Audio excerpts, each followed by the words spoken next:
Hello everyone. Historiography present target UPSC में मैं आप सभी का हार्दिक स्वागत करता हूँ। सो स्टूडेंट्स, ये हमारे हिस्ट्री इस प्रोग्राम का चौथा लेक्चर होगा जिसमें हम प्री मौर्य इस एज के बारे में देखेंगे। जो हमारे इसके पहले के 3 लेक्चर थे उसमें हमने prehistory, Indus valley civilisation and Vedic culture के बारे में देखा है। सो वैदिक सिविलाइजेशन के एंड में मतलब लेटर वैदिक पीरियड के एंड में इंडिया में एक प्रॉपर सेकंड अर्बनाइजेशन एस्टेब्लिश होगी। जैसे हमने देखा है कि इंडिया की पहली अर्बनाइजेशन ये इंडस वैली सिविलाइजेशन को कहा जाता है। जब सेकंड अर्बनाइजेशन होगा तो वो सेकंड अर्बनाइजेशन आपका महाजनपद होगा। वो कब शुरू होंगे आपके at the end of later Vedic age near about 600 BC। और महाजनपदों के एस्टैब्लिशमेंट में जिस चीज़ ने सबसे ज़्यादा मदद की एक महाजनपद को एस्टैब्लिश होने के लिए वो था आयरन का यूज़। जैसे कि हमने देखा है कि लेटर वैदिक एज में लेटर वैदिक पीरियड में आयरन का यूज़ बहुत ज़्यादा पैमाने पर होने लगा। जैसे कि हमने शतपथ ब्राह्मणा में वेदग माधवा की कथा इसके बारे में देखा है, जिसमें वेदग माधवा इन्होंने आयरन और अग्नि की सहायता से भारत के पूर्वी तरफ स्थलांतर किया और गंडक नदी के पूर्व में अपना प्रदेश एस्टैब्लिश किया जिसे विदेहा नाम से भी जाना जाता है। सो आयरन का यूज अराउंड 7 मतलब हम कहेंगे कि 1000 BC के बाद इसने कंडीशंस जो थी एक ऐसी सुटेबल कंडीशंस तैयार की कि महाजनपद वहाँ पर एस्टेब्लिश हो सके। और उनका क्लाइमेक्स कहेंगे हम, उनका स्टार्ट हमें कब दिखता है तो 600 BC में। तो 600 BC में हमें इंडिया में लगभग 16 महाजनपदों का अस्तित्व ये लिटरेचर से पता चलता है। देखो, हर चीज़ में सोर्सेस लगते हैं। महाजनपदों के बारे में हमें कैसे पता चला है तो लिटरेचर उसमें महाजनपदों का जिक्र है। जैसे कि हम कहेंगे कि वैदिक लिटरेचर में भी महाजनपदों का जिक्र मिलता है हमें। फॉर एग्जाम्पल महाभारत, रामायण में श्री राम जहाँ से थे Kaushal, Kaushal is one of the mahajanapada. Then next Mahabharata में जो हमें अलग अलग महाजनपदों के नाम मिलते हैं, फॉर एग्जाम्पल कुरु, पांचाल, गांधार, अवंती। उसके बाद में हम मत्स्य कह सकेंगे, अंग, मगध, इन सब का जिक्र हमें महाभारत में भी मिलता है। नेक्स्ट बुद्धिस्ट ग्रंथ, बुद्धिस्ट ग्रंथ जो है सुत्त पिटका, सुत्त पिटका के बहुत से निकाय है, मल्टीपल निकाय। सो मल्टीपल निकाय में से एक इंपॉर्टेंट निकाय है जिसका नाम है अंगुत्तर निकाय। सो सुत्त पिटका के अंगुत्तर निकाय में हमें 16 महाजनपदों का जिक्र मिलता है। ये चीज आपने याद रखना। देन नेक्स्ट जैन लिटरेचर में हमें परिशिष्ट पर्व में महाजनपदों का जिक्र मिलता है। ये भी चीज आपने याद रखना। सो ये मल्टीपल सोर्सेस है जहाँ से हमें महाजनपदों के बारे में पता चलता है। और जो महाजनपद इन लिटरेचर से इन लिटरेरी सोर्सेस से आइडेंटिफाइड किए गए हैं वो 16 महाजनपद कंबोज, गांधार, कुरु, पांचाल, छिद्दी, छिद्दी कुछ भी कह सकते हो आप, अवंती, मत्स्य, सूरसेना, कौशला, वत्स, मल्ल, वज्जी, अंग, मगध, काशी। ये इंपॉर्टेंट है 16 महाजनपद। सो मैप में जैसे आप देख ही सकते हो, देखो मैप में आप वो भी देखो कि कौन सा महाजनपद इंडिया के कौन से डायरेक्शन में सिचुएटेड है। नेक्स्ट वो महाजनपद कौन से रिवर पर सिचुएटेड है, क्योंकि ऑप्शनल के लिए या फिर डायरेक्ट हम प्रीलिम्स पॉइंट ऑफ व्यू भी कह सकते हैं कि शायद से पूछा जा सके। सो नेक्स्ट उन 16 महाजनपदों के बारे में हम देखेंगे, उनके लोकेशन के बारे में देखेंगे और उनके कैपिटल्स उनके बारे में देखेंगे। क्योंकि देखो ऑप्शनल में हमें एक सेपरेट क्वेश्चन रहता है जो मैपिंग पर बेस है। और मेंस के लिए भी आपको ये काम में ही आएगा, GS1 के लिए और प्रीलिम्स के लिए भी। So first is Kamboja. Okay, so India के नॉर्थ वेस्टर्न पार्ट में कंबोज सिचुएटेड है। ओके, और उसकी कैपिटल है Rajpura. Then next Gandhara, same north western part of India, capital at Taxila. Okay, Taxila और तक्षशिला आप कुछ भी कह सकते हो। Okay, third one is Surasena. Okay, Surasena कहाँ पर सिचुएटेड है? तो ये अराउंड मथुरा के रीजन में। ओके, सूरसेना कहाँ पर सिचुएटेड थे? तो अराउंड मथुरा, और उनकी कैपिटल थी मथुरा। देन नेक्स्ट मत्स्य, मत्स्य कहाँ पर है? तो राजस्थान के पार्ट में। ओके, सो राजस्थान में मत्स्य, ओके, अराउंड ये महाजनपद सिचुएटेड है, जिसकी राजधानी थी विराट। ओके, इसका जिक्र हमें महाभारत में भी मिलता है। नेक्स्ट अवंती। ओके, ये सेकंड इंपॉर्टेंट महाजनपद है। Okay, first important is your Magadha and second most powerful और important is your Avanti. Okay, so Madhya Pradesh में, ओके, मध्य प्रदेश के जियोग्राफिकल एरिया में अवंती सिचुएटेड है। मैप में आप देख लेना। ओके, सो अवंती के दो कैपिटल है। यहाँ पर ये चीज याद रखना आपने, अवंती के दो कैपिटल, एक नॉर्दर्न है और दूसरी सदर्न। सो नॉर्दर्न कैपिटल कहाँ पर है? तो उज्जैन में, और सदर्न कैपिटल कहाँ पर है? तो महिष्मति में। याद रखना, northern capital Ujjain, southern capital Mahishmati. Okay, और जो मैंने चीज कही थी कि ये सेकंड इंपॉर्टेंट महाजनपद है आफ्टर मगध। ओके, सो वो क्यों? क्योंकि जैसे मगध के पास खुद की आयरन की प्लेटूज थी, ओके, मतलब आयरन ओवर की माइन थी, ठीक उसी तरह अवंती के पास भी उनकी आयरन ओवर की माइन थी। ओके, सो आयरन माइन का एक्सेस अवंती और मगध इन दोनों को ही था, इसीलिए ये दो ही आगे चल के पावरफुल बनेंगे। ओके, सो अवंती के बाद नेक्स्ट जो इंपॉर्टेंट महाजनपद है वो है अस्मका। ओके, सो गोदावरी नदी के, ओके, गोदावरी नदी पर बसा ये महाजनपद, जिसकी कैपिटल थी पोटना और पोटाली अस्मका। ओके, ये चीज याद रखना। और एक और चीज इंपॉर्टेंट कि ये सदर्न मोस्ट महाजनपद था। कौन सा? Asmaka. Okay, next after Asmaka is your Kuru. Okay, Kuru कहाँ पर है? तो अपर गंगा यमुना द्वाब। ओके, और कुरु, जैसा कि जिक्र हमें कुरु साम्राज्य या फिर कुरु राज्य, कुरु वंश का महाभारत में मिलता है। तो महाभारत में कुरु, इनकी दो राजधानियों का भी जिक्र मिलता है हमें। एक तो हस्तिनापुर, जहाँ पर पूरा वो षड्यंत्र चलता है। Second is Indraprastha. ओके, जहाँ पर बाद में धर्मराज युधिष्ठिर को भेजा जाता है। ओके, सो वो कहानी है, ओके, महाभारत में। सो नेक्स्ट आफ्टर कुरु इज पांचाल। ओके, सो पांचाल कहाँ पर है? तो सेम अपर गंगा यमुना द्वाब। ओके, और कहाँ पर ये? ईस्ट ऑफ कुरु। और पांचाल की कैपिटल अच्छित्र्य एंड काम्पिल्य, ये चीज याद रखना। ओके, अच्छित्र एंड काम्पिल्य, ये पांचाल की राजधानी। नेक्स्ट कौशला।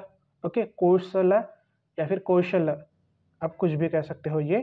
ओके, ये कहाँ पर है? तो ईस्टर्न यूपी में, और उसकी कैपिटल दो थी। ओके, याद रखना, एक तो Shravasti, second one is Ayodhya. Ayodhya को ही क्या कहते थे? साकेत भी कहते थे। Okay, so Kaushala, Shravasti and Ayodhya. Next is Malla. Okay, Malla is one of the republican state. Okay, republican mahajanapada. Okay, so Malla की भी दो राजधानियां थी, एक थी पावा और दूसरा Kushinagar. Okay, Malla of Pava and Malla of Kushinagar, ये चीज याद रखना, क्योंकि कुशीनगर और पावा ये दोनों प्लेसेस हिस्टोरिकली बहुत इंपॉर्टेंट है। ओके, ये चीज आपने याद रखना। ओके, मैं आगे बताऊंगा ही, जब हम बुद्धिज्म और जैनिज्म सीखेंगे तब इन दो प्लेसेस का, मल्ल का, ओके, मल्ल की दो कैपिटल्स, एक पावा और कुशीनगर, इनका जिक्र तब आएगा फिर से। Next one is Vatsas. ये महाजनपद आज के मॉडर्न इलाहाबाद या फिर प्रयागराज के रीजन के अराउंड सिचुएटेड था, जिसकी कैपिटल थी कौसंबी। ओके, कौन सी थी कैपिटल? कौसंबी, वत्सस की। और ये चीज याद रखना, क्यों? क्योंकि after Mahabharata, okay, after Mahabharata war जो कुरु क्लान था, ओके, जो कुरु कुल था, वो शिफ्ट हुआ था हस्तिनापुर से, कहाँ पर? कौसंबी में। इसीलिए वत्सस का कौसंबी ये इंपॉर्टेंट है। ओके, नेक्स्ट वन इज छत्तीस या फिर छेदीस, कुछ भी कह सकते हो आप। ओके, सो छेदीस ये बुंदेलखंड रीजन के अराउंड महाजनपद है, जिसकी कैपिटल सुत्तमती या फिर सत्यवती नगरा। ओके, यह आइडेंटिफाइड है। Next one is Kashi. Okay, so Kashi, okay, ये कहाँ पर है? तो कॉन्फ्लुएंस में, कहा किसके? तो वरुणा और असी के। और काशी की राजधानी वाराणसी। ओके, ये महाजनपद है, ये बहुत पुरानी बात है। ओके, उस वक्त काशी महाजनपद था एक। Next one is Vajji. Okay, Vajji भी one of the republican confederacy है, जिसकी कैपिटल है वैशाली। नेक्स्ट वन इज अंग। अंग का आपने जिक्र सुनना ही है। ओके, सो अंग कहाँ पर है? तो नॉर्थ ईस्टर्न पार्ट में मगध के। ओके, या फिर ईस्टर्न पार्ट में कह सकते हैं हम मगध के। ओके, और अंग की राजधानी कहाँ पर है? तो चंपा। ये चीज आपने याद रखना। Next one is Magadh. Okay, the mighty Magadh. और मगध कहाँ पर था? तो सदर्न बिहार में सिचुएटेड है, जिसकी 3 कैपिटल थी, याद रखना। ओके, 3 कैपिटल वो रोटेट हुए थे। So first capital is Rajgriha. Okay, जो एकदम स्टार्टिंग में रहेंगी कैपिटल राजगृह या फिर गिरिव्रज भी कहते हैं उसे। Next one is Vaishali. Okay, कुछ वक्त के लिए वैशाली को भी मगध की कैपिटल ट्रांसफर हुई थी। And then the last okay capital जो थी वो थी पाटलिपुत्र। ओके, ऐसे कैपिटल माइग्रेट हुई थी। ओके, ट्रांसफर हुई थी। सबसे पहला Rajgriha, then one is Vaishali and then next is Pataliputra. Okay, और इन सब में ओके अब ये जो 16 महाजनपद थे, ओके, अब इन 16 महाजनपदों में वॉर होगा। सो वॉर किस लिए होगा? तो वो सुप्रीमेसी के लिए होगा। ओके, कौन ज़्यादा पावरफुल है, कौन ज़्यादा एरिया ओके ऑक्यूपाइड करेगा, टेरिटोरियल कॉन्क्वेस्ट शुरू होंगे। ओके, याद रखना, अर्ली वैदिक फेज में टेरिटोरियल मतलब लैंड जो था वो मतलब प्रॉपर्टी सिंबल नहीं काउंट करते थे लैंड को। ओके, बट लेटर वैदिक फेज में वो चेंज हो गया। ओके, लैंड को एक प्रॉपर्टी सिंबल की तरह देखा जाने लगा। ओके, लैंड एक प्रॉपर्टी की तरह देखा जाने लगा, और राजा जिसके पास ज़्यादा लैंड वो राजा उतना बड़ा। ओके, सो जो भी कॉन्क्वेस्ट होंगे वो किस लिए होंगे? अब लैंड ओके लैंड कॉन्क्वेयर करने के लिए, टेरिटरी एक्वायर करने के लिए। तो अब ये सब महाजनपद ओके एक दूसरे के साथ लड़ेंगे। इसमें जो 2 पावरफुल महाजनपद है ओके, एक मगध और दूसरा अवंती। ओके, ये सबको ओके एक एक करके हराना शुरू करेंगे। बट इन पूरे वॉर में ओके इन पूरे गेम ऑफ थ्रोन में क्या होगा कि मगध जो है बाकी सब महाजनपदों को क्रश करके एक बड़ा एम्पायर एज अ राइज होगा। क्यों? क्योंकि उसके मल्टीपल रीजन है। ओके, वो हम आगे देखेंगे ही जैसे जैसे ये लेक्चर बढ़ेगा। ओके, बट ओवरऑल कंक्लूजन क्या है कि इन सभी ओके महाजनपदों को ओके कॉन्कर करके Magadha as a super power rise होगा। ओके, एक बड़ा एम्पायर ओके एस्टैब्लिश होगा जो कि पूरे इंडिया पर ओके अपना कंट्रोल रखेगा। सो एक छोटे महाजनपद से लेकर एक पावरफुल माइटी एम्पायर बनने तक ओके इस मगध पे अलग अलग डायनेस्टी ने ओके रूल किया है, जिसमें कि सबसे पहले थे हरियंका, बाद में शिशुनाग, फिर उनके बाद में Nanda and finally Maurya okay establish होंगे। तो हमें यही स्टोरी देखनी है कि कैसे ईसा पूर्व 6ठी शताब्दी से लेकर तो ईसा पूर्व 4थी शताब्दी तक मगध का एक्सपेंशन हुआ। हरियंका, शिशुनाग, नंदा घराने में कौन से शासक थे और उनके मतलब उनसे रिलेटेड कुछ इंपॉर्टेंट चीज़ें। ओके, सो हम शुरुआत करेंगे हरियंका डायनेस्टी से, मतलब हरियंका डायनेस्टी से। ओके, सो मगध पर जिन्होंने सबसे पहले रूल किया था ओके वो थे हरियंका डायनेस्टी। ओके, उससे भी पहले एक चीज़ कि ये लिखा है ऐसा कुछ किताबों में मैंने पढ़ा था कि Magadha okay Magadha as a mahajanapada जो एस्टेब्लिश हुआ था उसे जरासंध द्वारा एस्टेब्लिश किया गया था। ओके, अब इस जरासंध नाम का जिक्र हमें महाभारत में भी मिलता है। ओके, श्री कृष्ण के ओके स्टोरी में भी हमें मिलता है। श्री कृष्ण के मामा कंस मामा के प्रिय मित्र जरासंध मगध के शासक थे। ओके, सो आप डॉट कनेक्ट कीजिए। ओके, सो मगध का जिक्र हमें कहाँ कहाँ पर मिलता है? सो मगध इस डायनेस्टी का एस्टेब्लिशमेंट जरासंध द्वारा किया गया था, but as a mahajanapada as a powerful state recognition कब से मिला उन्हें? हरियंका घराना से, ओके। और हरियंका घराना के जो रूलर थे, ओके, जिन्होंने हरियंका घराना एक पावरफुल घराना एज एस्टेब्लिश किया ओवर द मगध, वो थे बिंबिसार, राजा बिंबिसार, ओके। और राजा बिंबिसार कौन थे? तो बुद्ध के कंटेम्पररी, ओके, समकाल थे, बुद्ध के समकाल थे, ओके। ये चीज याद रखना आपने। देन राजा बिंबिसारा को ही सेनिया या फिर श्रेनिया इस नाम से भी कहा जाता है या फिर पहचाना जाता है। और ये चीज याद रखो, ओके। मैं माइथोलॉजिकल स्टोरीज की बात नहीं कर रहा हूँ। पुराणों में तो हमें पता चलता है कि श्री राम के पास सैन्य था और महाभारत में भी सैन्य था, ओके, जिसके वजह से उन्होंने युद्ध लड़ा, ओके। सो वो लिटरेरी हो गया। But as a concrete evidence जो मिला है हमें, सबसे पहली डायनेस्टी जो थी या फिर सबसे पहला राजा जिन्होंने स्टैंडिंग आर्मी खुद की रखी, तो वो कौन थे? तो राजा बिंबिसार, ओके। सो राजा बिंबिसारा भारत के पहले शासक थे जिन्होंने एक स्टैंडिंग आर्मी रखी थी।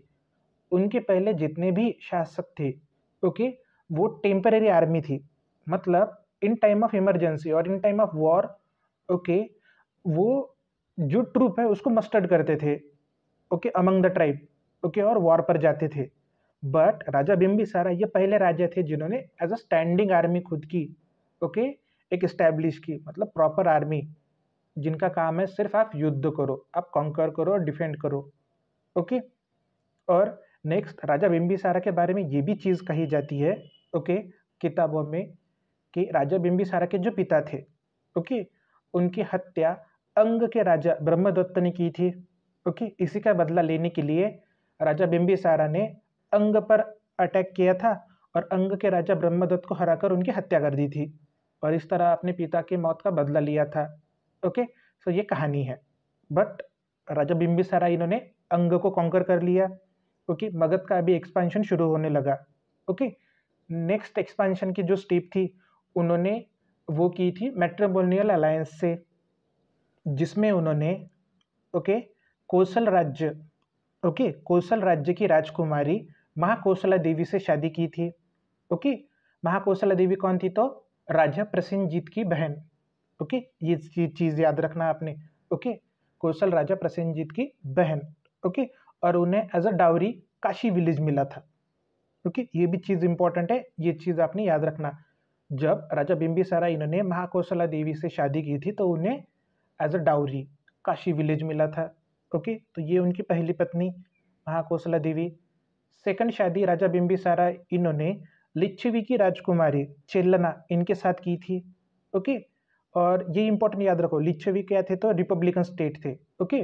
और उनमें लिच्छवी की जो राजकुमारी थी चेल्लना, इनके साथ राजा बिंबिसारा इन्होंने शादी की और उनको एक पुत्र हुआ। उस पुत्र का नाम उन्होंने रखा अजातशत्रु, ओके, अजातशत्रु। तो अजातशत्रु का जन्म राजा बिंबिसारा और अजातशत्रु की माता चेल्लना कौन थी? तो लिच्छवी की प्रिंसेस। नेक्स्ट राजा बिंबिसारा इन्होंने तीसरी शादी, ओके, पंजाब में एक मद्रा नाम की क्लैन थी, ओके, उनकी राजकुमारी से की थी, ओके। सो ये तीनों शादियों से, ओके, एक मद्रा क्लैन की राजकुमारी के साथ, एक लिच्छवी की प्रिंसेस के साथ और दूसरा कोसल प्रिंसेस के साथ, ओके। ये जो तीन शादियां की, इन तीन शादियों ने मगध के साम्राज्य का एक्सपांशन में हेल्प किया, मतलब मैट्रिमोनियल अलायंस बने तो वो एज अलायंस में ही आ गए। ये चीज़ याद रखना आपने। तो मगध का क्या शुरू हुआ? यहाँ से एक्सपांशन शुरू हुआ। देन नेक्स्ट मैंने कहा था कि मगध एक पावरफुल महाजनपद है। अलॉन्ग विथ मगध के साथ कौन सा सेकंड पावरफुल महाजनपद है? तो अवंती। सो मगध और अवंती में अक्सर युद्ध हुआ करते थे, ओके। मतलब कॉन्क्लूड एक एविडेंस, मतलब कॉन्क्लूड एक कंक्लूजन वॉर नहीं हुआ, बट स्मॉल वॉर होते रहते थे, ओके। और एक चीज राजा बिंबिसारा इनके बारे में कही जाती है कि अवंती के जो राजा थे, ओके, अवंती के राजा चंद्रप्रद्योत महासेन एक बार वो बीमार गिर गए थे, उन्हें जॉन्डिस हुआ था। सो जॉन्डिस से उनका इलाज कराने के लिए, ओके, राजा बिंबिसारा इन्होंने अपने राजकीय, ओके, मतलब रॉयल फिजिशियन, ओके, सो रॉयल डॉक्टर को उन्होंने भेजा था चंद्रप्रद्योत महासेन के पास उन्हें क्योर करने के लिए। सो आप देख सकते हो कि मतलब वो डिप्लोमेसी भी, ओके, वो डिप्लोमेसी भी प्रॉपरली फॉलो करते थे। नेक्स्ट वो इतने शक्तिशाली थे, ओके, कि गांधार रूलर, अब देखो आप मगध कहाँ पर है और गांधार कहाँ पर है, नॉर्थ वेस्टर्न पार्ट में, और इंडिया के ईस्टर्न पार्ट में मगध है। सो गांधार के जो शासक थे, ओके, गांधार के शासक, उन्होंने राजा बिंबिसारा के पास अपनी एम्बेसी भेजी थी, अपनी एम्बेसी एस्टैब्लिश की थी उनके दरबार में। इससे आप देखो कि मतलब उनका डिप्लोमेसी और उनके दिमाग में एक ही चीज़ शुरू है कि कैसे मैं मेरे साम्राज्य का एक्सपांशन कर सकूं, ओके। इसीलिए देखो, ये जो matrimonial alliance plus diplomatic relation, जैसे कि राजा चंद्रप्रद्युत महासेन के पास उन्होंने रॉयल फिजिशियन को भेजा, ओके, या फिर डायरेक्ट वॉर, इससे मगध एक स्ट्रॉन्ग पैरामाउंट पावर कहे कि वो उभरा, ओके, ईसा पूर्व 6ठी शताब्दी में। इसलिए कुछ इतिहासकारों ने यह भी लिखा है कि ईसा पूर्व 6ठी शताब्दी में लगभग राजा बिंबिसारा के आधिपत्य में 80,000 से 1 लाख तक विलेज थे। अब ये एग्जैजरेशन है, ओके, अतिशयोक्ति है, ओके, मतलब ये कुछ ज़्यादा ही थे, बट नियर अबाउट आप समझो कि कितने ज़्यादा, कितना बड़ा एरिया था मगध का उस वक्त, ओके। और अब तो एक्सपेंशन शुरू हो गया है ये, ओके, ये और बढ़ बढ़ के अशोका के वक्त एकदम क्लाइमैक्स पर पहुंच जाएगा, ओके। अगर हम राजा बिंबिसारा के टाइम पीरियड के बारे में बात करें, तो अकॉर्डिंग टू बुद्धिस्ट क्रॉनिकल उनका time period somewhere about, okay, exact नहीं है, somewhere about 544 to 492 BC, okay, 544 to 492 BC के अराउंड था, ओके। यही टाइम पीरियड किससे कंटेम्प्रेरी है, तो बुद्ध और जैन, वर्धमान जैन और गौतम बुद्ध, इनके कंटेम्प्रेरी थे राजा बिंबिसारा, ओके। और राजा बिंबिसारा के बाद मगध पर जो, ओके, उन्हें सक्सीड करेंगे वो थे अजातशत्रु। अजातशत्रु मीन्स जिसका कोई दुश्मन नहीं। अब ये कहने की बात है, ओके। सो दुश्मन एक ना दो तो रहते ही है, बट अजातशत्रु ये जो राजा थे, इन्होंने अपने सभी दुश्मनों को खत्म कर दिया था, ओके। ये इतने खतरनाक थे, इनके बारे में तो कथाएं चलती है कि ये कितने क्रूर थे, बाद में बौद्ध के सानिध्य में आ गए और कैसे बुद्ध धर्म का उन्होंने आगे अपने जीवन के अंत के वक्त में, ओके, प्रचार प्रसार किया। सो और इनके बारे में एक और चीज़ फेमस है, ओके। तो ये इन्होंने अपने पिता राजा बिंबिसारा की हत्या करके मगध का थ्रोन कैप्चर किया, ऐसा राजा अजातशत्रु के बारे में कहा गया है। राजा बिंबिसारा जो उनके पिता थे, उनकी हत्या राजा अजातशत्रु इन्होंने ही की थी, ओके। और उन्होंने थ्रोन ऑक्यूपाई किया मगध का। तो अब देखो, राजा बिंबिसारा की 3 पत्नियां थी, ओके, एक महाकोसला देवी, दूसरी पत्नी चेलेना, ओके, लिच्छवी प्रिंसेस, और तीसरी पत्नी मद्रा प्रिंसेस, ओके, मद्रा क्लैन की प्रिंसेस पंजाब के एरिया में।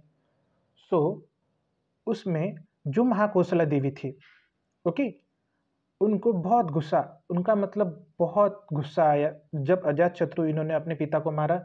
तो महाकोसला देवी को बहुत गुस्सा आया, ओके, और उन्होंने अपने भैया, मतलब उनके जो ब्रदर थे राजा प्रसेनजीत, ओके, उन्होंने उनसे कहा, ओके, और बदला लेने के लिए फिर राजा प्रसेनजीत इन्होंने जो Kashi village as a dowry राजा बिंबिसारा को दिया था वो वापस ले लिया। अब इससे क्या हुआ कि ये डायरेक्ट अभी कन्फ्रंटेशन शुरू हो गया, ओके, कौशल राजा प्रसेनजीत और मगध राजा अजातशत्रु इनके बीच में, ओके। तो अब डायरेक्ट वॉर शुरू हुआ, और इस वॉर में, ओके, ये जो वॉर था राजा अजातशत्रु और राजा प्रसेनजीत के बीच में, ओके, जिसमें राजा अजातशत्रु इन्होंने राजा प्रसेनजीत को हरा दिया।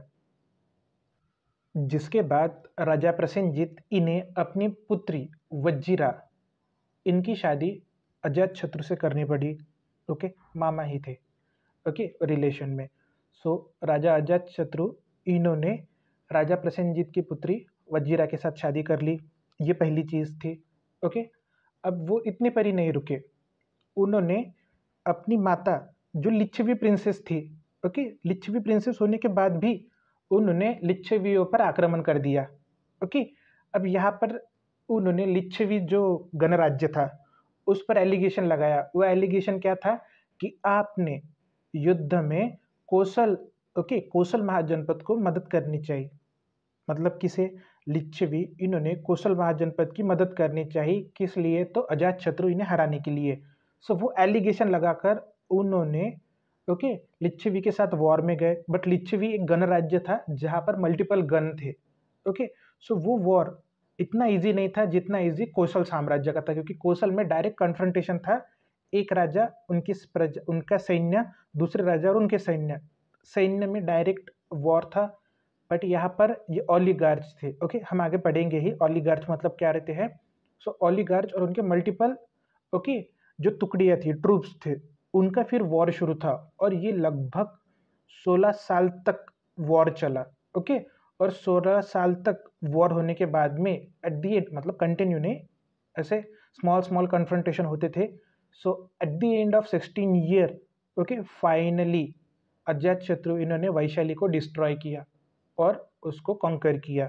ओके, मतलब देखो कि उनका डेडिकेशन, मतलब कि उन्हें वो चाहिए ही 16 साल तक उस पर डटे रहे। ओके, कि नहीं इन्हें हराना है तो इन्हें हराना है at any cost. Okay, so by using diplomacy okay, या फिर जो दुश्मन के मंत्री थे उनको फोड़ कर ओके उनमें भ्रम पैदा कर कर और वॉर से ओके साम दाम दंड भेद सब करके उन्होंने eight the end of 16th year around okay, ऐसा क्रॉनिकल्स में कथाओं में कहा गया है कि उन्होंने फाइनली वैशाली जो लिच्छवी की राजधानी थी उसे कॉन्कर कर लिया। ओके, कैप्चर कर लिया, ये चीज़ हो गई। नेक्स्ट, जैसे कि मैंने कहा है आपको कि मगध के साथ साथ अवंती ये भी एक महाजनपद था। सो अवंती भी पावरफुल हो रहा था, जैसे जैसे मगध की पावर बढ़ रही थी अवंती की भी पावर बढ़ रही थी, और अवंती मगध पर आक्रमण करने वाला है, ऐसी बात गुप्तचर इन्होंने अजातशत्रु इन्हें बताई थी।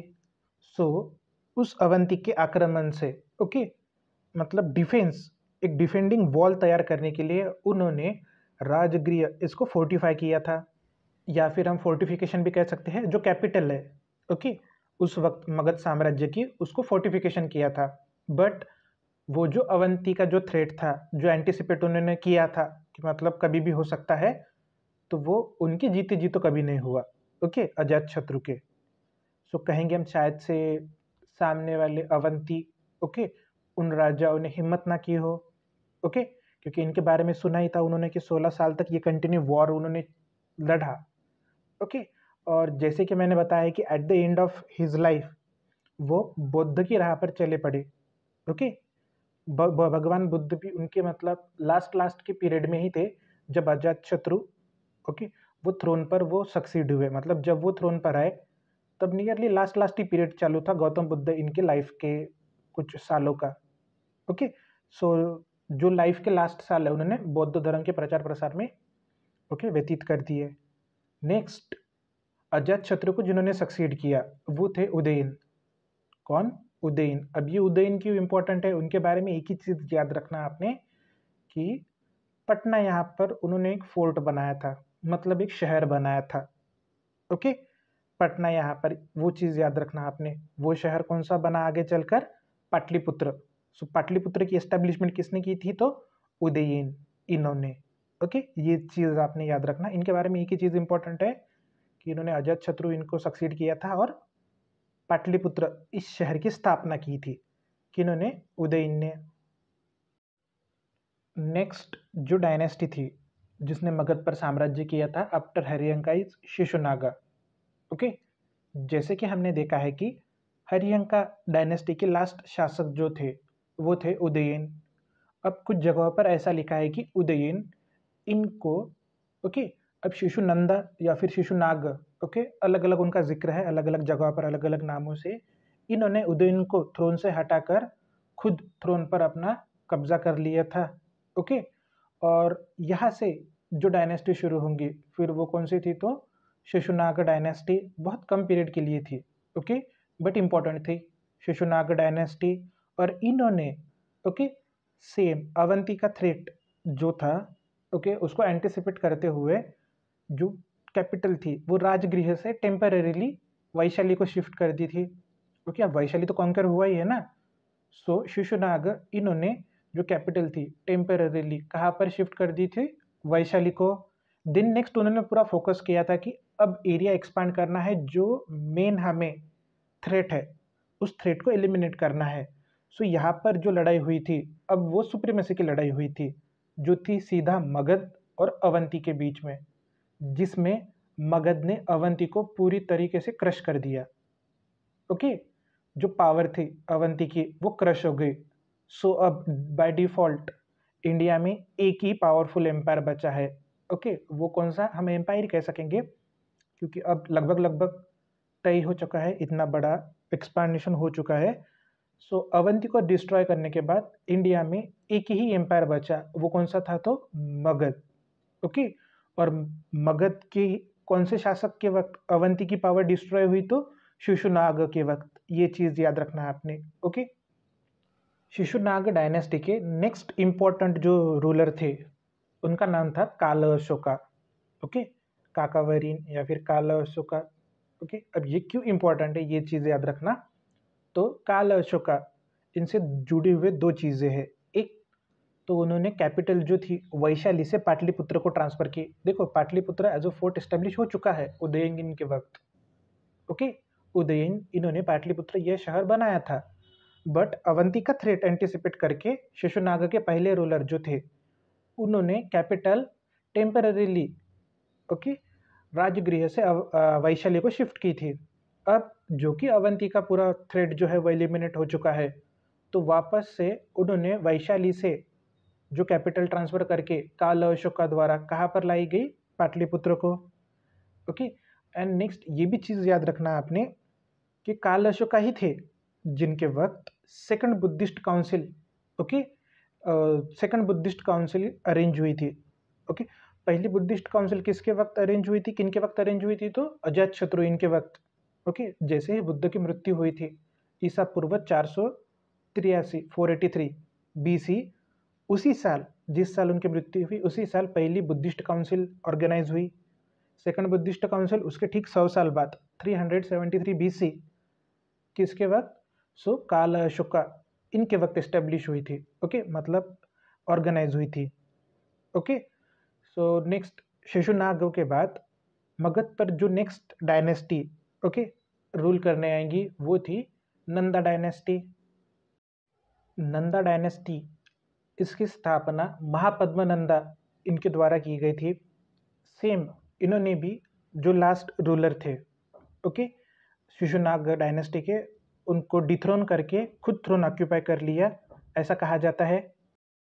महापद्मनंदा इन्हें कई नामों से जाना जाता था, जिसमें उग्रसेन, एक रथ, एक छत्र, सर्वशत्रांतका, ओके, ऐसे नामों का जिक्र है। जिसमें एक छत्रा मीन्स जिन्होंने संपूर्ण धरती को एक छत्र के नीचे ला के रखा, मतलब नॉट लिटरली बट जो भी एरिया उस वक्त इंडियन कॉन्टिनेंट में रह रहे लोगों को नोन था, वो पूरा का पूरा एरिया महापद्मनंदा इनके कंट्रोल में था। ओके, नेक्स्ट जो उनको उपाधि मिली थी वो थी सर्व शत्रांतका, मीन्स जितने भी क्षत्रिय किंगडम थे उस वक्त के उन सबको डिस्ट्रॉय कर दिया उन्होंने। मतलब वही जितने भी महाजनपद थे छोटे मोटे पावरफुल, उन सबको डिस्ट्रॉय करके, ओके, मगध का अभी एक्सपेंशन शुरू है। ओके, सो ये महापद्मनंदा, इसलिए उन्हें सर्वशत्रांतका या फिर एक छत्र ऐसा भी कहा जाता है। ये इतने पावरफुल थे, मतलब इतने डेंजरस थे कि इनके नाम में ही उग्र, याद रखो, उग्र मीन्स एंग्री, उग्रसेन। ओके, उन्हें उग्रसेन भी कहा जाता था। ओके, बाद में नंदाज, इनका जिक्र हमें पुराणों में भी मिला है। ओके, पुराणों में भी नंद जो थे मतलब महापद्मनंदा, ओके, जिनका उग्रसेन इस नाम से जिक्र मिलता है। पुराणों में ही उन्हें दूसरे परशुराम, द्वितीय परशुराम या फिर भार्गवा यह भी उपाधि दी गई है। मतलब कौन, तो उन्होंने सारे क्षत्रियों को डिस्ट्रॉय कर दिया। ओके, ये चीज़ याद रखना आपने।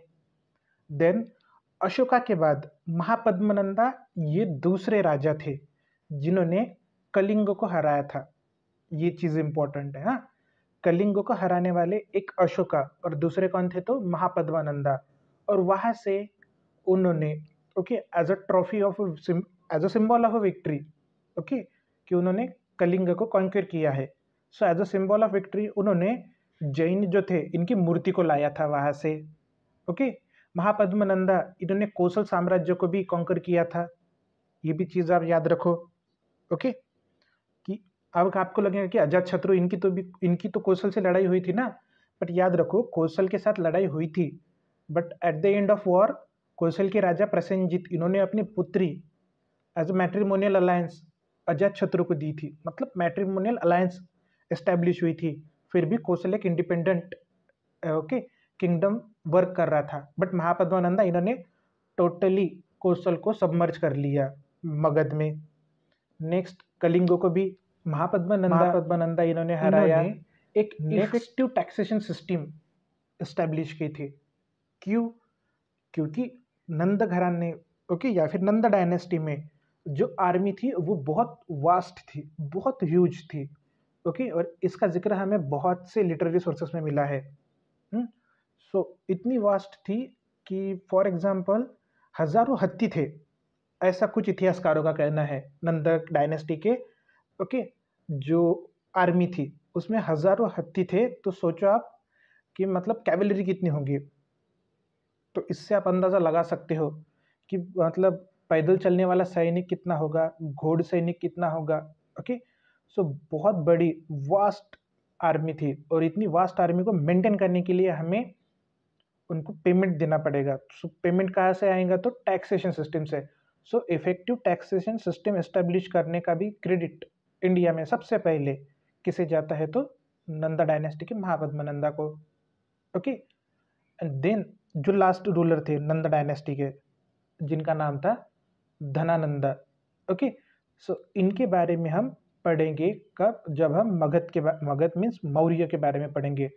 मौर्य में चंद्रगुप्त मौर्य इनके बारे में जब पढ़ेंगे तो तब हम धनानंद इनके बारे में डिटेल में पढ़ेंगे, क्योंकि धनानंद ये लास्ट रूलर थे। ओके, और धनानंद इनके वक्त ही अलेक्जेंडर ने भारत पर आक्रमण किया था, मीन्स भारत के नॉर्थ वेस्टर्न पार्ट पे आक्रमण किया था, वो उन्होंने इंडिया पर ओके एडवांस नहीं किया था। अब बहुत से इतिहासकारों का यहाँ पर अलग अलग ओपिनियन है। कुछ लोगों का कहना है कि अलेक्जेंडर की आर्मी कंटिन्यूसली 10 साल से वॉर लड़ रही थी, इसलिए वो होमसिक हो गए थे और उनको घर जाने की मतलब इच्छा होने लगी और उन्होंने राजा का आदेश नहीं माना। बट कुछ इतिहासकार अलग ओपिनियन के हैं। उनका ऐसा कहना है कि नंद डायनेस्टी जो थी इंडिया में मगध पर राज्य करने वाली, ओके, सो उनकी आर्मी देखकर जो अलेक्जेंडर की आर्मी थी उनका मॉरल डाउन हो गया, क्योंकि इतनी वास्ट आर्मी थी और उस वास्ट आर्मी के साथ अब डायरेक्ट क्लैश होगा, सो उसके रिजल्ट क्या होंगे, इसकी वरी में उन्होंने इंडिया पर अटैक करने से पीछे हट गए, मतलब एक पैर पीछे ले लिया। ओके, बट कुछ भी हो, इंडिया पर अलेक्जेंडर ने सिर्फ नॉर्थ वेस्टर्न पार्ट तक ही एडवांस किया था, वो अंदर आए नहीं। ओके, अंदर आती थी तो फिर पता चल जाता था कि सिकंदर कौन है। ओके, मतलब अलेक्जेंडर बेबीलोन के मैसेडोनिया के जो पूरा जग जीतते हुए आए। ओके, और जब उनके सामने एक माइटी चैलेंज था तभी उन्होंने बैकआउट कर लिया। या फिर इंडिया में जो मगध डायनेस्टी राइज हुई थी, ओके, जो लिटरली उस वक्त की सबसे पावरफुल डायनेस्टी थी, ऐसा कुछ इतिहासकारों का कहना है अर्थ पर। बट जो भी हो, धनानंद इनको हटाकर ओके इनको डिथ्रोन करके जो नेक्स्ट रूलर ओके मगध के थ्रोन पर बैठे थे उनका नाम था चंद्रगुप्त मौर्य, और वहाँ से मगध साम्राज्य पर मौर्य डायनेस्टी एस्टेब्लिश हुई। सो मौर्य डायनेस्टी सेपरेट चैप्टर है, ओके, जिसके लिए हम एक सेपरेट वीडियो बनाएंगे। सो नेक्स्ट जो इम्पोर्टेंट पॉइंट है प्री मौर्यन एज में, वो है अब मगध के सक्सेस मतलब सक्सीड होने के पीछे कौन से रीज़न थे। ओके, सो मल्टीपल रीज़न थे। उसमें से अगर हम देखें तो सबसे पहला रीज़न कि मगध पर जिन जिन शासकों ने रूल किया वो बहुत ही एम्बिशियस और कॉम्पिटेंट थे। ओके, मतलब लाइक बिंबिसारा, अजातशत्रु, महापद्मनंदा, ये बहुत ही एम्बिशियस रूलर थे। ओके, मतलब एट एनी कॉस्ट हमारा डायनेस्टी का एक्सपेंशन होना चाहिए, साम दाम दंड भेद, वॉर भी करना पड़े, लॉन्ग वॉर करना पड़े, लॉन्ग टर्म वॉर चले। ओके, लाइक वैशाली के साथ में जैसे लॉन्ग टर्म वॉर खेला था। ओके, चाहे मैट्रिमोनियल अलायंस हो, ओके, चाहे डिप्लोमेटिक रिलेशन हो राजा बिम्बिसारा के द्वारा जैसे किए गए थे। ओके, सो कुछ भी हो, बट मगध को एक पावरफुल डायनेस्टी बनानी है, ये एम्बिशन था। और ये एम्बिशियस रूलर मगध को मिले थे, ये मगध के सक्सीड होने के पीछे का सबसे पहला रीजन है। सेकंड रीजन इज उसका कैपिटल जो था मगध का। जैसे कि दो कैपिटल हमें इंपॉर्टेंट पता है, एक राजगृह जिसे गिरिव्रज भी कहते हैं, सेकंड वन इज पाटलिपुत्र, जिसमें राजगृह आप नाम से ही देखो तो गृह, गृह मीन्स पहाड़ होता है। ओके, गृह मीन्स पहाड़। ओके, वो जो कैपिटल थी वो सराउंडेड थी पहाड़ों से। राज है, कहाँ से घिरा है वो, गिरिव से, मीन्स राजगृह मीन्स किससे घिरा घिरा है वो, पहाड़ों से घिरा है, मतलब उसको नेचुरल फोर्ट मिल रहा है ना। ओके, उसको एक नेचुरल फोर्टिफिकेशन मिल रहा है पहाड़ों की वजह से, सो उसका कैपिटल एक सिक्योर हो गया। ओके, एज कंपेयर टू बाकी महाजनपदों के कैपिटल से। सेकंड जो कैपिटल थी मगध की वो थी पाटलिपुत्र। ओके, और पाटलिपुत्र कहाँ पर था, तो पाटलिपुत्र था कॉन्फ्लुएंस पे मल्टीपल नदीज के, कौन से गंगा, गंडक, सोन, ओके, और घाघरा नदी, जो कुछ ही दूर, ओके, ज़्यादा दूर नहीं, कुछ ही दूर जाके मिलती थी। मतलब नदी as a natural, okay, natural एक बैरियर पैदा कर रही थी। ओके, अगर किसी को भी एडवांस करना है तो एक वो नेचुरल बैरियर क्रॉस ही करना पड़ेगा नदी का। प्लस नदी की वजह से वहाँ से ट्रेड उन्हें ईजी हुआ। ओके, कम्युनिकेशन करना ईजी हुआ। सो जो उनका कैपिटल था मगध डायनेस्टी का, ओके, मगध एम्पायर का, फॉर एग्जांपल हम मगध एम्पायर कहेंगे। सो मगध एम्पायर का जो कैपिटल था वह बहुत ही स्ट्रेटेजिक लोकेशन पर था, इसीलिए मगध के सक्सीड होने में क्या मिला उसे, एक पुश मिला, ये भी कह सकते हैं हम। Okay, first one is ambitious ruler, second one is strategic location of capital, third one क्या कहेंगे हम कि रिसोर्स बेस जो था मगध का वो बहुत बड़ा था। जैसे कि मैंने कहा है कि वो जो एरिया था गंगा वैली का, ओके, गंगा यमुना दोआब का, वो एक एग्रीकल्चर सरप्लस एरिया था।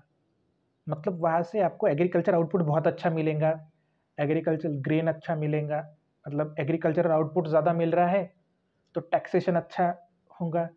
सो प्रॉपर टैक्सेशन हो रहा है, प्रॉपर टैक्सेस कलेक्ट हो रहे हैं। ओके, सो ये एक पुश था, ओके, इकोनॉमी के लिए अच्छा। नेक्स्ट हमें वहाँ पर आयरन ओर मिले हैं, आयरन ओर की वजह से क्या होंगे, मॉडर्न एग्रीकल्चर टूल बनेंगे, एडवांस वेपन बनेंगे। Okay, modern agriculture weapon, advance tool, और एडवांस टूल का इस्तेमाल करके हम फॉरेस्ट एरिया को क्लियर करके और एक्सपेंशन करेंगे एग्रीकल्चरल लैंड का।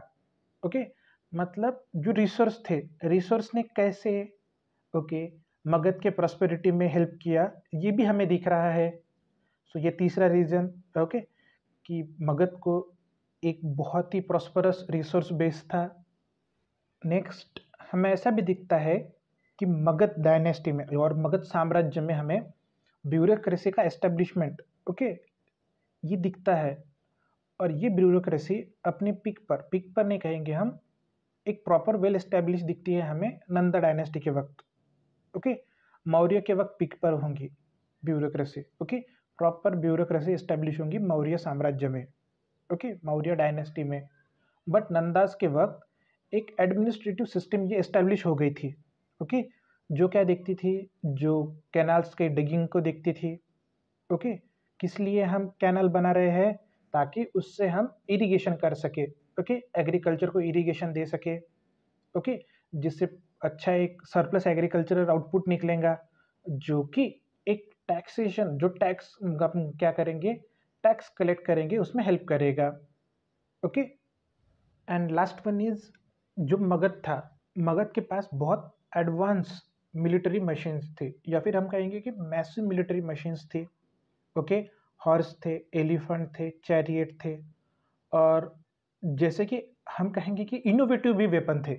ओके, फॉर एग्जाम्पल अजात शत्रु इनके द्वारा यूज किए गए रथमुसुला, ओके, या फिर महाशीलकंतिका, इसका इस्तेमाल हमें जिक्र मिलता है। अब ये जो है महाशीलकंतिका या फिर रथमुसुला, सो इसका एग्जाम्पल आपको दिखेगा बाहुबली पिक्चर में। सो बाहुबली के फर्स्ट पार्ट में जब भल्लाल देव उनके रथ पर जाते हैं तो हमें दिखता है कि रथ के सामने एक ऐसा ब्लेड लगा है, ओके, जो ब्लेड सामने आने वाले दुश्मन सैनिकों को ऐसा चीरते हुए जा रहा है।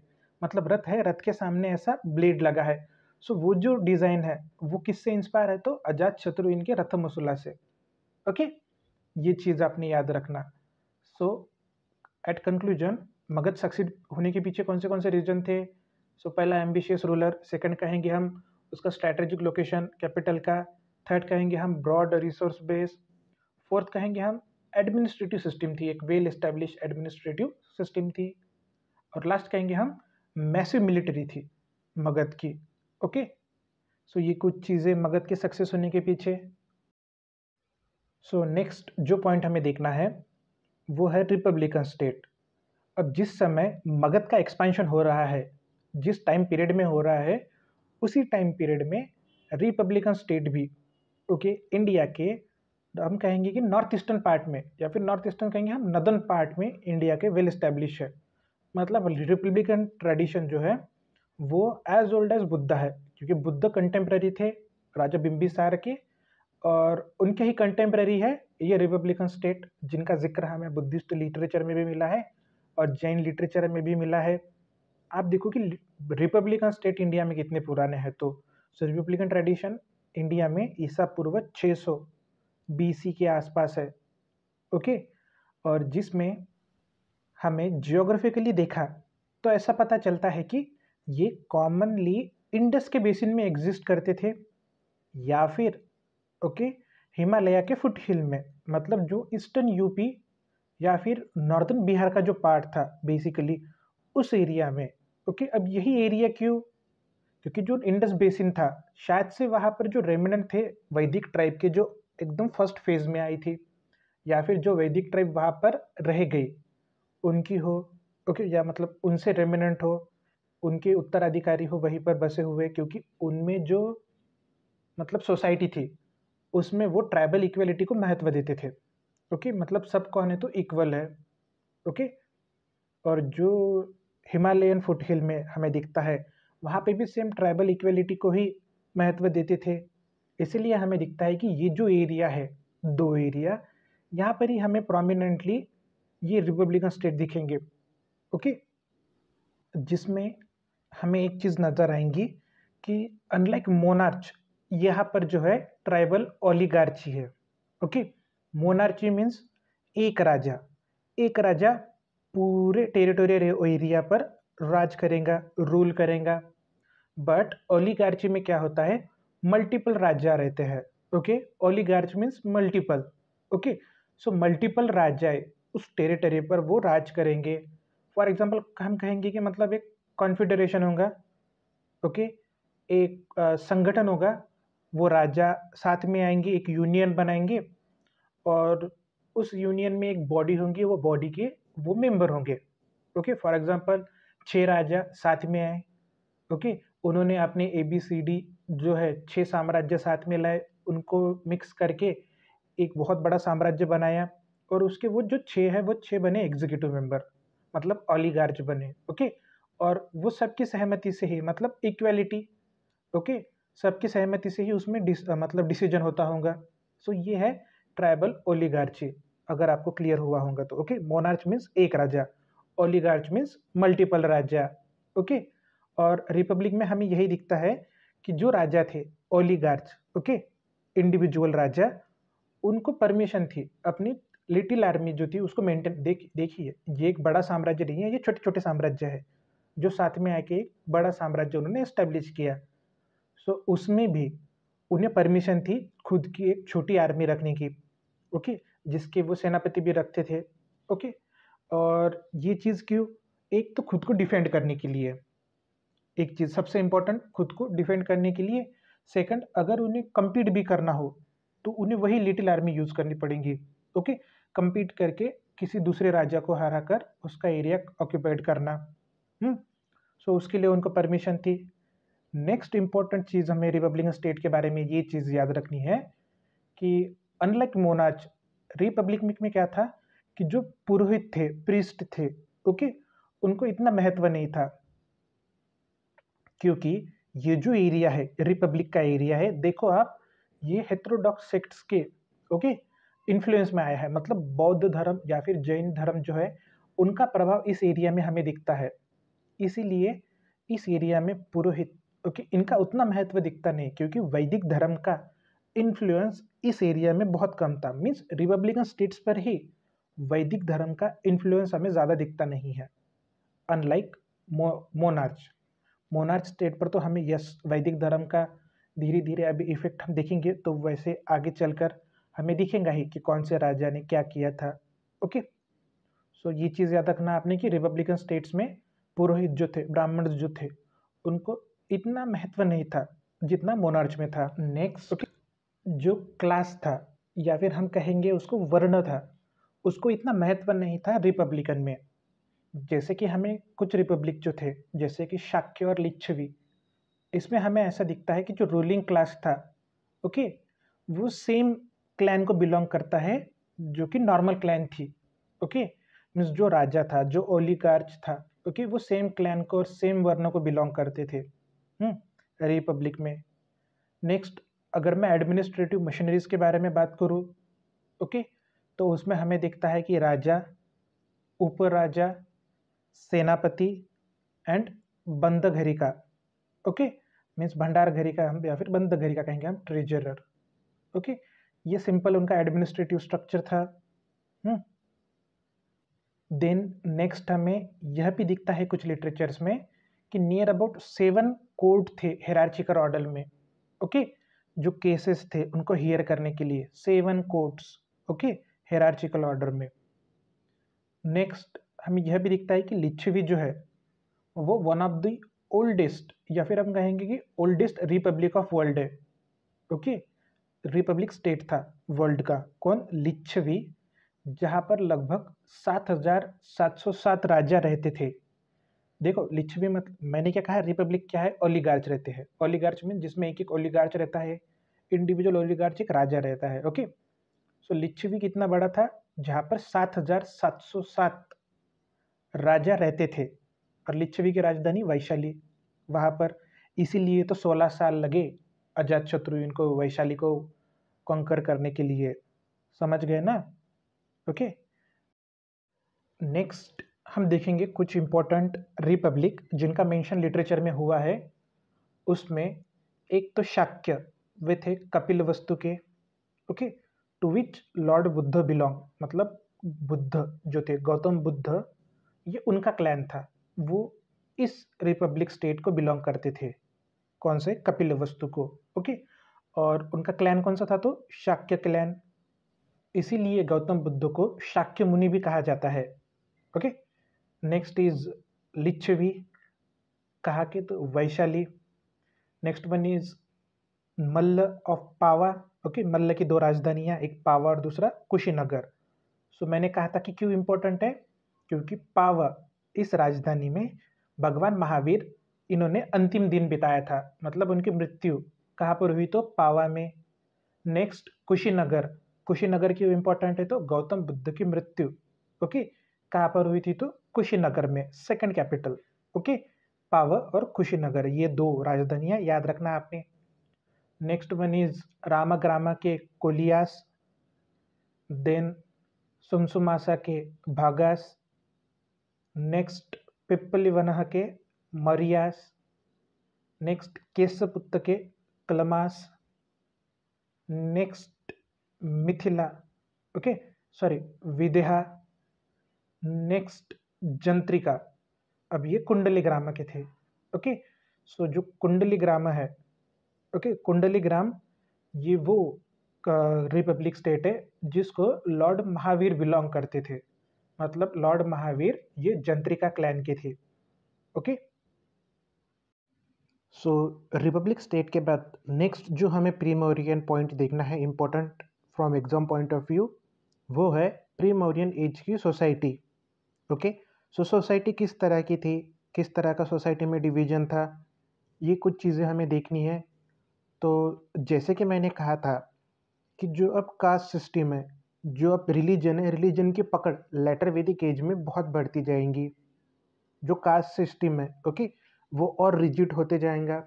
जैसे कि हमने इसके पहले के लेक्चर में देखा है कि ऋग्वेद के 10वें मंडल में पुरुष सूक्त में पहली बार वर्णाश्रमा का मेंशन किया गया है। और ऋग्वेद का 10वां मंडल ये लेटेस्ट एडिशन थी, मतलब जो पुरानी एडिशन है, जो ओरिजिनल ऋग्वेद है, वो मंडल 2 से लेकर मंडल 7 तक के है। और जो 10वां एडिशन है, ओके, जो 10वां मंडल है, ओके, सो वो लेटर वैदिक एज में ऐड हुआ था ऋग्वेदिक लिटरेचर में। सो उसमें हमें मिलता है पुरुष सूक्त, जो लेटर वैदिक फेज को बिलोंग करता है। ओके, सो लेटर वैदिक फेज में सोसाइटी का 4 फोल्ड स्ट्रेटिफिकेशन हो जाता है, ये हमें दिखता है। नेक्स्ट वही अभी कास्ट रिजिडिटी आने वाले वक्त में फॉलो करेंगे सेम। तो प्री मौर्यन एज में भी हमें जो क्लास है, जो सोसाइटी है, वो 4 वर्ण में डिवाइडेड दिखती है। कौन से थे वो 4? तो एक ब्राह्मण, दूसरा क्षत्रिय, तीसरा वैश्य और चौथा शूद्र। और इन चारों वर्णों की ड्यूटीज़, मतलब उन्हें कौन से कार्य करने होंगे, उनके कौन से हक है, और उन्हें कौन से चीज़ें प्रतिबंधित है, इसके बारे में पूरी इन्फॉर्मेशन अलग अलग धर्मशास्त्र या फिर धर्म सूत्र में दी गई है। ओके, सो वो भी किस फेज को बिलोंग करते हैं? तो प्री मौर्यन एज को। ओके, नेक्स्ट हमें ऐसा दिखता है कि जितना हायर वर्ण है, उतना ही प्योरर उनका मॉरल कोड ऑफ कंडक्ट है, मतलब उनका कोड ऑफ कंडक्ट है, ये याद रखो। ओके, और यहाँ पर जितनी भी डिसेबिलिटीज़ थी सोसाइटी में, वो पूरी की पूरी इम्पोज्ड की गई है सिर्फ 2 सेक्शन पर, एक तो शूद्र और दूसरा वुमेन। ओके, महिलाओं और शूद्र पर ही जितने भी प्रतिबंधित थी, ओके, वो सब के सब इन पर डिसेबिलिटीज़ लगा दी। नेक्स्ट हमें ऐसा भी दिखता है कि जो एक सैक्रेड रिचुअल था उपनयना, उससे शूद्रों को प्रतिबंधित कर दिया गया, मतलब शूद्रों को उपनयना ये सेरेमनी परफॉर्म करना अलाउड नहीं था। ओके, नेक्स्ट हमें इसी फेज में प्री मौर्यन एज में यह भी दिखता है कि जो पनिशमेंट थी वो भी बहुत डिस्प्रपोर्शनेट थी। मीन्स अगर कोई हायर वर्ण में का इंसान अगर कोई क्राइम करता है, तो उसके लिए उसको सिर्फ एक सिंपल प्रोसीजर फॉलो करनी पड़ती थी। पर अगर उसी जगह कोई अगर लोअर वर्ण का इंसान कोई क्राइम कमिट करता है, तो उसके लिए बहुत ही हायर पनिशमेंट रहती थी, बहुत सीवियर पनिशमेंट रहती थी। ओके, मीन्स पनिशमेंट में भी अब यहाँ पर डिस्प्रोपोर्शनल आ गया। ओके, सो जो पनिशमेंट होती थी वो भी अकॉर्डिंग टू द वर्ण रहती थी। समटाइम्स जो लोअर वर्ण के लोग थे, ओके, उनको डेथ सेंटेंस भी दिया जाता था for committing the crime. Next हमें यह भी दिखता है कि जो शूद्र थे, ओके, उन्हें आमतौर पर एज अ स्लेव या फिर एग्रीकल्चरल लेबरर, ओके, इस तरह उनको यूज़ किया जाता था। देखो एग्रीकल्चर लेबर मैं क्यों कह रहा हूँ या फिर क्यों इतिहासकारों ने कहा गया है, क्योंकि देखो ये वो वक्त है जब आयरन का बहुत ज़्यादा तौर पर इस्तेमाल किया जाने लगा। आयरन की वजह से क्या हुआ, हम फॉरेस्ट लैंड क्लियर कर सके, और जब हम फॉरेस्ट लैंड क्लियर कर रहे हैं तो उस जगह पर अभी खेती होंगी, फार्मिंग होगी। और जैसे कि मैंने कहा है कि जब भी कभी हम फार्मिंग करते हैं तो फार्मिंग की केयर करने के लिए वहाँ पर हमें रहना पड़ेगा। तो अगर फार्म आउटसाइड द सिटी है, तो वहाँ पर उसकी केयर करने के लिए हमें वहाँ पे लेबर चाहिए जो वहाँ पर रह सकेंगे। तो उस लिए जो राजा लोग थे, ओके, उन्होंने इन शूद्रों से, ओके, एग्रीकल्चर करवाया, जो नई जगह थी वहाँ पर सेटलमेंट इस्टेब्लिश करवाए, जिससे कि एग्रीकल्चरल लैंड ये बढ़ जाए, प्लस उनका जो रेवेन्यू है, जो रॉयल रेवेन्यू है, वह भी बढ़ सके। समझ गए? स्लेव मीन्स, और देखो स्लेव भी जो थे, ओके, स्लेव का भी जिक्र हमें मिलता है। और नेक्स्ट अर्थशास्त्र में भी चाणक्य द्वारा स्लेव्स के बारे में हमें मेंशन किया गया है। बट इंडियन स्लेव वो डिफरेंट थे फ्रॉम ग्रीक स्लेव और रोमन स्लेव। ओके, उनसे अलग थे इंडियन स्लेव, ये चीज़ आप याद रखना। ओके, इंडियन स्लेव को उतनी हार्ड मतलब ट्रीटमेंट नहीं दी जाती थी जितनी हार्ड ट्रीटमेंट ग्रीक या फिर रोमन स्लेव्स को दिया जाता था। ओके, नेक्स्ट इसी टाइम पीरियड का एक और इम्पोर्टेंट फीचर हमें ऐसा भी दिखता है कि जो भी नॉन वैदिक ट्राइबल ग्रुप थे या फिर नॉन वैदिक ट्राइबल रिचुअल्स थे, उनका अब एब्जॉर्प्शन होना शुरू हो जाएगा वैदिक ऑर्डर में। ओके, वैदिक जो सोशल ऑर्डर थी उसमें अभी नॉन वैदिक जो सोशल रिचुअल्स या फिर प्रैक्टिसेस थी उनका एब्जॉर्प्शन किया जाने लगा, मतलब उन्हें समाविष्ट करके एक बड़ा धर्म या फिर एक बड़ा ग्रुप बनाना शुरू हुआ। वो भी हमें कब दिखता है? ये लेटर वैदिक फेज में ही, मीन्स प्री मौर्यन एज में। नेक्स्ट, अब जो पुरोहित थे, पुरोहितों द्वारा जो ट्रेडर्स थे, ओके, उन ट्रेडर्स को फार लैंड तक जाके ट्रेड करने में उन्होंने प्रोहिबिशन लगा दिए, मतलब आप ज़्यादा दूर तक नहीं जा सकते। जैसे कि वेदों में या फिर हम कहेंगे कि पुराने पुराणों में, ग्रंथों में ऐसा लिखा गया है कि जब भी कोई एक नदी क्रॉस करेगा, एक सी क्रॉस करेगा, तो वो इम्प्योर होकर वापस आएगा, मतलब उसका धर्म भ्रष्ट हो जाएगा। अब इसके पीछे बहुत से रीज़न हो सकते हैं। ऐसा कुछ इतिहासकारों का यह भी मानना है कि जैसे कि हमने देखा है कि ईस्टर्न इंडिया में, ओके, हेटेरोडॉक्स सेक्ट जो थे, जैसे बुद्धिज्म, जैनिज्म, आजीविका, ओके, कात्यायन, तो ये जो नए सेक्ट थे, इनकी आइडियोलॉजी ये बहुत डिफरेंट थी वैदिक ट्राइब, मतलब वैदिक रिचुअल्स से या फिर वैदिक रिलीजन से। सो वो ट्रेडर्स को बार करते थे कि आप उस एरिया में ना जाओ जहाँ पर वैदिक रिलीजन छोड़ के दूसरे रिलीजन का इन्फ्लुएंस है, ताकि अगर ये वहाँ पर गए और ये उस रिलीजन से इन्फ्लुएंस हो गए तो ये यहाँ पर आके जो सोशल ऑर्डर है उसको डिस्टर्ब करेंगे। तो शायद से ये कोई रीज़न हो सकता है, कुछ इतिहासकारों का मानना है, जिसके वजह से हमें पुराणों में जो नदी को क्रॉस करके दूसरे फार लैंड में जाने से प्रोहिबिट किया हुआ लिखा दिखता है। ओके, नेक्स्ट, हमें यह भी दिखता है प्री मौर्यन एज में कि वुमेन्स पर बहुत से रिस्ट्रिक्शन अभी बढ़ते जा रही है। ओके, जैसे कि हमने देखा कि वैदिक फेज में, ओके, अर्ली वैदिक फेज में वुमेन्स पर बहुत कम रिस्ट्रिक्शन है, मतलब नहीं के बराबर ही रिस्ट्रिक्शन है, जो लेटर वैदिक फेज में बढ़ेंगे। सो रिस्ट्रिक्शन लेटर वैदिक फेज से अब इंक्रीज होते जा रही है, सो प्री मौर्यन एज में और इंक्रीज होंगे रिस्ट्रिक्शन। वुमेन्स को एजुकेशन डिनाइड किया जाने लगा, उन्हें उपनयना सेरेमनी भी, ओके, डिनाइड किए जाने लगी कि वो उपनयना सेरेमनी के लिए भी क्वालिफाइड नहीं है। जैसे कि मैंने कहा कि शूद्र, इनको भी उपनयना सेरेमनी, सैक्रेड सेरेमनी, उससे उनको वंचित रखा गया। ठीक उसी प्रकार से स्त्रियाँ जो थी उनको भी इस उपनयना सेरेमनी से वंचित रखा गया। नेक्स्ट, जो धर्मसूत्र है, ओके, उसके अनुसार मनी लेंडिंग, ओके, ये एक पाप है। मनी लेंड आप कर नहीं सकते हो जिससे व्यापार बढ़ेगा। देखो, मनी लेंडिंग अगर हुई तो व्यापार बढ़ेगा, व्यापार बढ़ेगा तो प्रॉस्पेरिटी आएंगी, और प्रॉस्पेरिटी आएंगी तो they will underestimate the current social order. So उस डर की वजह से हमें यह भी दिखता है कि कुछ धर्मसूत्र या फिर धर्मशास्त्र की किताबों में मनी लेंडिंग का जो बिजनेस है उसे एक करप्ट प्रैक्टिस इस तरह से बताया गया है। ओके, सो ये कुछ चीज़ें थी सोशल ऑर्डर के अकॉर्डिंग। नेक्स्ट हमें देखना है इकोनॉमिक कंडीशन।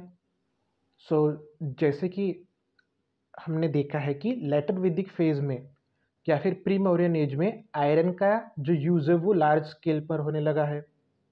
अब लार्ज स्केल आयरन की यूज़ की वजह से क्या होगा कि एग्रीकल्चरल जो एरिया है वो अभी बढ़ते जाएगा। ओके, और यहाँ पर एग्रीकल्चर या फिर हम कहेंगे लैंड, ओके, ये एक सिंबल बनने लगा जिसका प्रॉपर्टी का, प्रॉस्पेरिटी का, वेल्थ का। ओके, और जो दो सिस्टम ऑफ एडमिनिस्ट्रेशन है, ओके, दो पावर सेंटर जो हमने देखे, एक मोनार्च और दूसरा ओलिगार्च। ओके, सो जो मोनार्च थे, ओके, जो किंग थे, इंडिविजुअल राजा थे, उन्हें गृहपति इस नाम से पहचाना जाने लगा, या फिर इस नाम का मेंशन हमें लिटरेचर्स में मिलता है, जो सोर्सेस मिलता है वहाँ पर मिलता है कि गृहपति जो थे वो large tract of land own करते थे। और अगर हम रिपब्लिक की बात करें, ओलिगार्च की बात करें, तो वहाँ पर राजकुलास ये large tract of land own करते थे। ओके, अब जो लार्ज लैंड है तो उस पर काम करने के लिए हमें एग्रीकल्चरल लेबरर तो लगेंगे ही। तो उस पर काम करने वाले एग्रीकल्चरल लेबरर को 10 कर्मकारास इस नाम से मेंशन किया गया है लिटरेचर सोर्सेस में। मतलब जो एग्रीकल्चरल लेबर थे, जो इन गृहपतिस और राजकुलास के फार्म लैंड पर काम करते थे, उन्हें क्या कहा जाता था?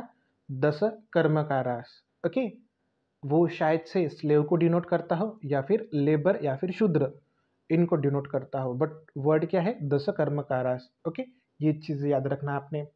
अब जैसे कि हमने देखा है कि जो भी लैंड है वो कौन एक्चुअली क्रिएट कर रहा है? तो स्टेट क्रिएट कर रहा है। मतलब मेजर लैंड जो है वो किसका पार्ट है? स्टेट का पार्ट है, स्टेट लैंड का पार्ट है। ओके, और इसका मतलब यह नहीं कि प्राइवेट लैंड नहीं एग्जिस्ट करती होंगी। कुछ सोर्सेस में हमें प्राइवेट लैंड का भी जिक्र मिलता है कि स्टेट के लैंड के साथ ही साथ प्राइवेट लैंड जो लार्ज ट्रेडर्स शायद से ओन करते होंगे, उनका मेंशन हमें मिलता है सोर्सेस में। नेक्स्ट, अब उस वक्त का सबसे मेन जो था इम्पोर्टेंट सोर्स ऑफ रेवेन्यू वो था एग्रीकल्चर। तो ऑब्वियसली जो भी स्टेप्स लिए जाएंगी वो एग्रीकल्चरल इनपुट जो है उसको इम्प्रूव करने के लिए ओके लिए जाएंगे। सो सबसे इम्पोर्टेंट जो स्टेप थी एग्रीकल्चर का आउटपुट इम्प्रूव करने के लिए वो था इरिगेशन। सो हमें यह भी दिखता है कि प्री मॉडर्न एज में इरिगेशन जो है उस पर एक फोकस किया गया है। इरिगेशन मेथड, ओके, उस वक्त उन्होंने इजाद की इरिगेशन मेथड। हम कैसे, ओके, इरिगेशन मीन्स एक रिमोट सोर्स से हम पानी को कहाँ तक लाएंगे? तो फार्म लैंड तक लाएंगे। ओके, सो रिमोट सोर्स मीन्स आपका कैनाल भी हो सकता है, रिमोट सोर्स मीन्स आपकी वेल भी हो सकती है, रिमोट सोर्स मीन्स आपका डैम भी हो सकता है। ओके, सो वहाँ से लेकर तो आपके फार्म लैंड तक जो आप पानी लाते हो उस प्रोसेस को कहते हैं इरिगेशन। सो इरिगेशन भी हमें यूज़ की जाने लगी। कब दिखता है? प्रीमोरियन एज में। जैसे कि मैंने कहा था कि महापद्मनंदा, इन्होंने बहुत से कैनाल डिग किए, किस लिए? इरिगेशन पर्पस के लिए। ओके, नेक्स्ट, हमें प्रीमोरियन एज में न्यू या फिर हम कहेंगे various crops of new, okay, various new crops cultivated किए गए, इसके भी हमें सबूत मिलते हैं। फॉर एग्जाम्पल राइस के 2 प्रकार, जिसमें एक व्रीहि और दूसरा सैली, इन दोनों का कल्टीवेशन किया जाने लगा। नेक्स्ट, हमें और different crops like sugarcane, wheat, barley, lentil, rapeseed, mustard और कॉटन, ओके, इसका भी मैन्युफैक्चर हुआ है उस वक्त कंटेम्प्रेरी एज में। ओके, इसके सबूत मिलते हैं। नेक्स्ट, जो लैंड थी, अब land as a symbol of wealth है, okay, as a symbol of prosperity है, तो उसको अब हमें मेजर भी करना पड़ेगा ना।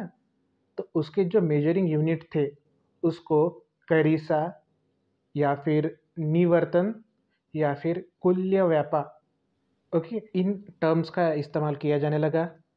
नेक्स्ट, जो स्टेट लैंड थी, जो स्टेट ओन करती थी, उसे सीता इस नाम से जाना जाने लगा।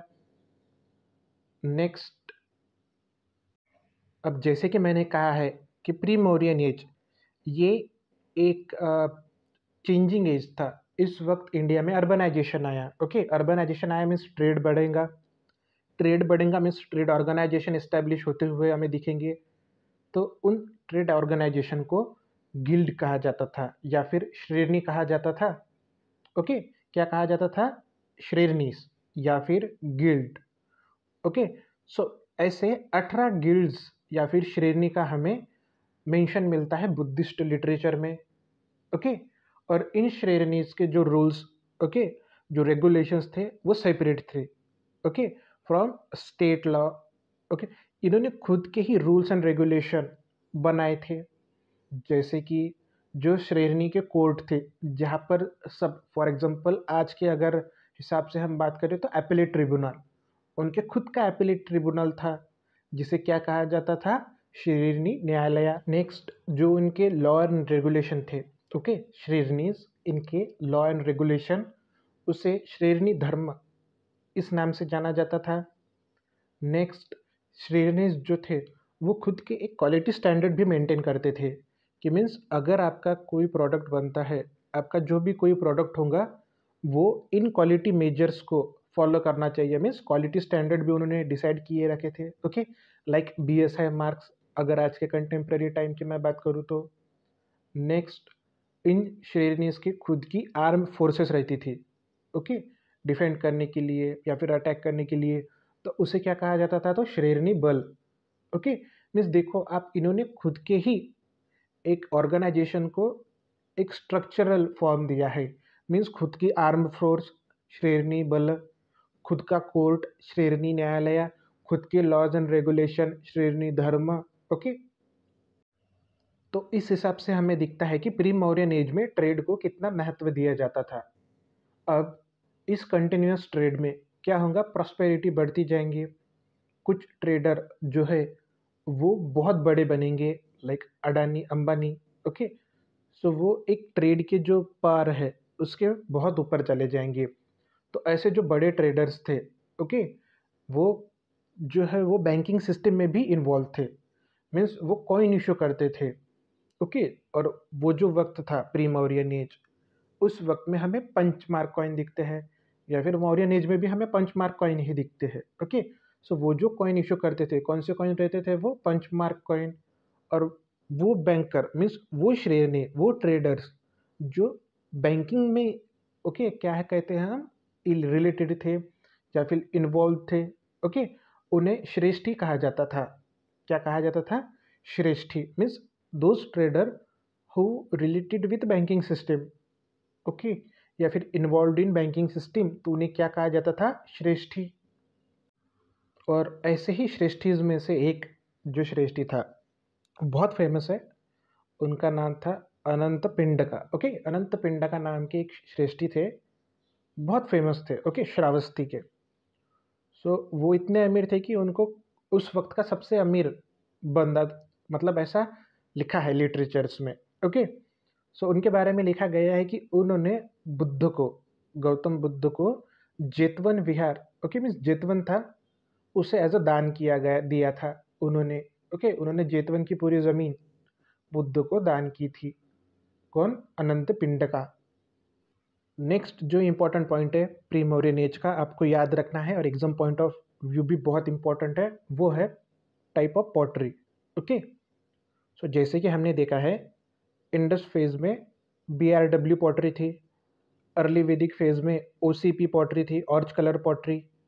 नेक्स्ट लेटर वैदिक फेज में हमें PGW पॉटरी दिखती है, painted grey ware pottery.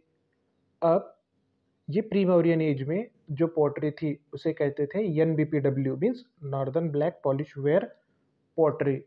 Okay, so ये टिपिकल टाइप की pottery, northern black polish ware pottery, ये यूज़ की जाने लगी, या फिर वो फीचर्स थी। ओके, कौन से फेज की? तो प्री मौर्यन एज की। तो ये ओवरऑल हमारा प्री मौर्यन एज के एक बीट था। ओके, प्री मौर्यन एज को हम 3 बीट्स में देखेंगे। सो ये पहला बीट था जिसमें हम महाजनपद और रिपब्लिक स्टेट के बारे में देखा है। नेक्स्ट जो हमें देखना है प्री मौर्यन एज में, वो है Iranian and Greek invasion. Third जो बीट है उसमें हमें देखना है जो हेटेरोडॉक्स सेक्ट थे उनका rise, for example Buddhism and Jainism, इसके बारे में। Okay, so stay tuned for next lecture. Thank you.